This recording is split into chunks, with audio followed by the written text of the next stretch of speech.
نحمده ونصلي على رسوله الكريم اما بعد فاعوذ بالله من الشيطان الرجيم بسم الله الرحمن الرحيم فلعلك باخع نفسك على آثارهم إن لم يؤمنوا بهذا الحديث أسفا. وقال النبي صلى الله عليه وسلم أخفت في الله وما يخاف أحد ولقد أوذيت في سبيل الله وما يؤذى أحد الحديث او كما قال علیہ الصلاۃ والسلام. گوشہ گوشہ دنیا کا تھا خزاں کا گہوارہ، گوشہ گوشہ دنیا کا تھا خزاں کا گہوارہ، ساتھ میرے آقا کے دائمی بہار آئی. لفظ ہے ہنسی کتنا کہہ رہے ہو گل جس کو، خوشبوئے محمد ہے اور خدا کی رعنائی. معزز سامعین، آج میں آپ لوگوں کے سامنے اس جلیل القدر رفیع الشان ہستی کے تذکرے کی سعادت حاصل کر رہا ہوں، جو ایک طرف تاریخ ظلم و جور کا سب سے زیادہ ستم زدہ، سب سے زیادہ مظلوم و مکروب تھا، تو دوسری طرف تاریخ انسانی کا سب سے بڑا ہمدرد اور سب سے بڑا غمخوار تھا.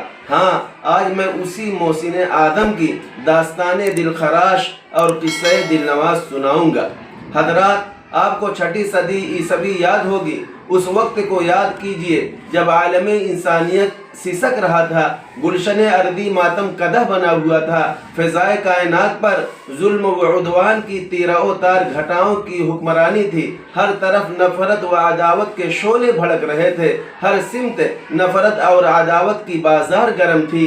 مظلوم عورتوں کو جانوروں سے بھی بدتر سمجھا جا رہا تھا، معصوم بچیوں کو زندہ درگور کیا جا رہا تھا.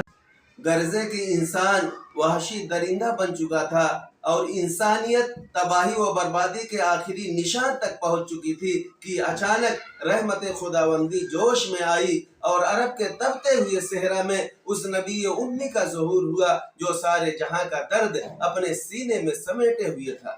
جو خنجر چلے کسی پر تڑپتے ہیں ہم امیر کا حقیقی مصداق تھا، جو انسانیت کا غمخوار، مظلوموں کا مددگار، یتیموں کا والی، غلاموں کا مولا تھا. چنانچہ اس ذات مقدس نے ان تمام ظلم و ستم کے خلاف عالم بغاوت بلند کیا، انسانوں کو صحیح راہ دکھانے کی کوششیں کی، انہیں ضلالت کے اندھیروں سے نکال کر ہدایت کی روشنی پر لا کھڑا کیا.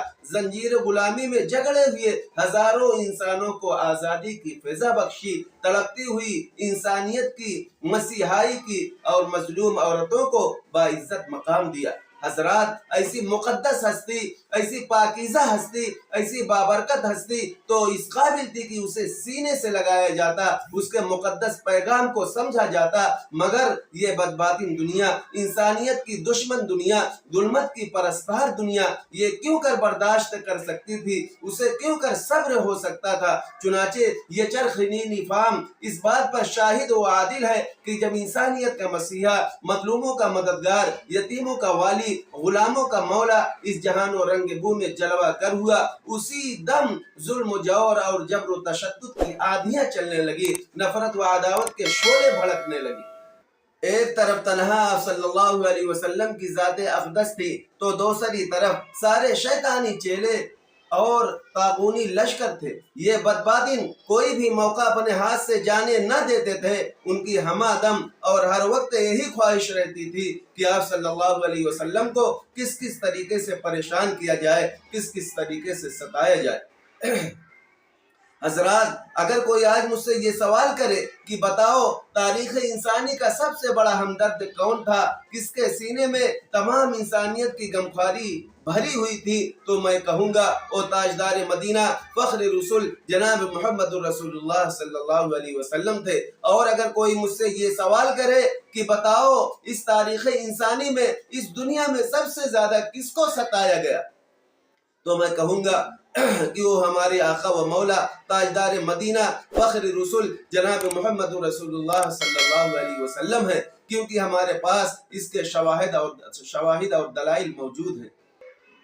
حضرات، کیا یہ تاریخ انسانی کا عجب ستم ظریفی نہیں ہے کہ وہ ذات جو لوگوں کی ہدایت کے لیے تڑپتی رہی، لوگ اسے گالیاں دیتے رہے، وہ ذات جو لوگوں کی بھلائی کے لیے کام کرتی رہی، لوگ اس کی پشت پر اونٹ کی اوش ڈالتے رہے. وہ ذات جس نے عورتوں کو سماج میں باعزت مقام دیا تھا، انہی عورتوں میں سے ایک عورت نے زہر کھلا کر آپ صلی اللہ علیہ وسلم کو اپنے بدبختانہ کردار کا مظاہرہ کر رہی تھی۔ حد ہو گئی خساست اور رذالت کی، انسانیت اور احسان فراموشی کی۔ لاکھوں درود و سلام ہو اس محسن آدم پر جو یہ کچھ سنتا رہا، سہتا رہا، پھر بھی ان کے لیے دعائیں کرتا رہا۔